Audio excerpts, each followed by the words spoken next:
के साथ किया गया था कि जब इस राज्य का निर्माण होगा तो यहाँ के छात्रों का भविष्य बेहतर होगा, यहाँ के किसान, यहाँ के नौजवान, यहाँ की महिलाओं को सम्मान मिलेगा। लेकिन आज इस राज्य के गठन होने के 24 साल हो चुके हैं, लेकिन आज भी जो इस राज्य की प्रतियोगिता की परीक्षाएं जिनको जिम्मेदारी सौंपी जाती है, जेपीएससी रहे, जेएसएससी रहे, आज 24 साल के बाद भी कटघरे में खड़ी है। और साथ ही तमाम छात्र संगठनों के द्वारा कल 30 तारीख को रांची में कार्यक्रम आंदोलन का रखा गया है। इस आंदोलन का जेएलकेएम पूर्ण समर्थन करता है और मैं इस वीडियो के माध्यम से पूरे राज्य में हमारे जेएलकेएम के जितने भी साथी हैं, नौजवान हैं, उनसे निवेदन होगा, उनसे अनुरोध होगा कि कल 30 तारीख को रांची में जो छात्रों के द्वारा आह्वान किया गया है, इस कार्यक्रम में सम्मिलित होंगे, इस आंदोलन को गतिशीलता प्रदान करेंगे और छात्रों की आवाज को बुलंद करेंगे, ताकि उस आवाज को सुनकर सरकार बैकफुट पर आए और पुनः एक स्पष्ट, एक स्वच्छ परीक्षा ली जाए। इसके लिए मैं तमाम झारखंड लोकतांत्रिक क्रांतिकारी मोर्चा के सदस्यों से आह्वान करूंगा, विशेषकर रांची की टीम, क्योंकि आंदोलन रांची में होगा और हमारा संगठन अभी संसाधनों की कमी से चल रहा संगठन है। तो रांची की जो हमारी टीम होगी, उनके सीमावर्ती जो जिले होंगे जैसे रामगढ़, गुमला, हजारीबाग, जो सीमावर्ती जिले हैं, उन तमाम साथियों से मेरा निवेदन होगा कल के प्रोटेस्ट में आप भागीदार होंगे, उनका सहयोग करेंगे और जितने भी हमारे पार्टी के लीडर्स हैं उनसे भी मेरा नम्र निवेदन होगा, कृपया छात्रों द्वारा बुलाई गई इस आंदोलन को समर्थन करेंगे। और साथ ही मैं सरकार को संदेश देना चाहूँगा कि कल 30 तारीख को जो छात्रों के द्वारा प्रदर्शन रखा गया है, उस पर अगर सरकार बैकफुट पर नहीं आती है तो जल्द ही झारखंड लोकतांत्रिक क्रांतिकारी मोर्चा एक नए प्रारूप के साथ छात्रों की आवाज को बुलंद करेगा, इस राज्य में जगह जगह प्रदर्शन करेगा और सरकार के जो ये कृत्य किया गया है सरकार के द्वारा, उसका हिसाब मांगा जाएगा।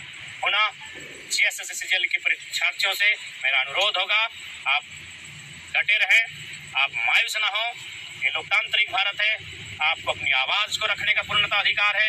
आपके साथ झारखंड लोकतांत्रिक क्रांतिकारी मोर्चा, हमारा पूरा परिवार, हमारा पूरा संगठन आपके साथ खड़ा है। जेएसएससी की परीक्षा विगत कई वर्षों से लंबित पड़ी है। छात्र इस आस में थे कि परीक्षा ली जाएगी और परीक्षा को लिया जाता है।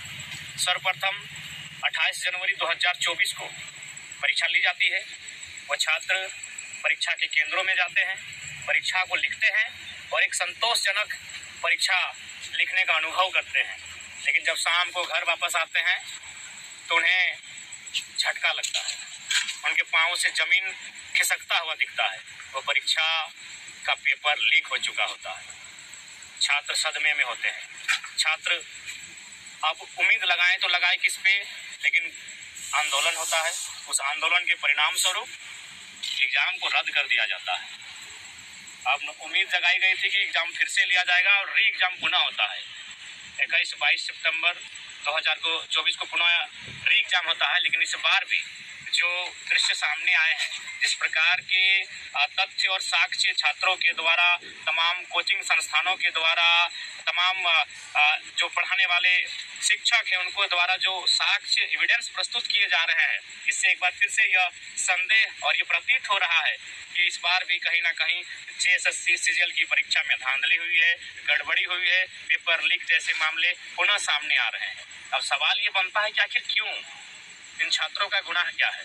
ये छात्र जो अपने घरों का त्याग करके हजारीबाग, रांची, धनबाद की एक कोठरी में अपने जीवन का 5 साल, 7 साल, 10 साल समय व्यतीत करते हैं, एक उम्मीद के साथ कि एक परीक्षा को जो पास करेंगे तो एक अवसर मिलेगा और उस अवसर से जो मुझे पहचान और नाम और जो एक साधन मिलेगा, उससे मेरा परिवार बेहतर हो सके।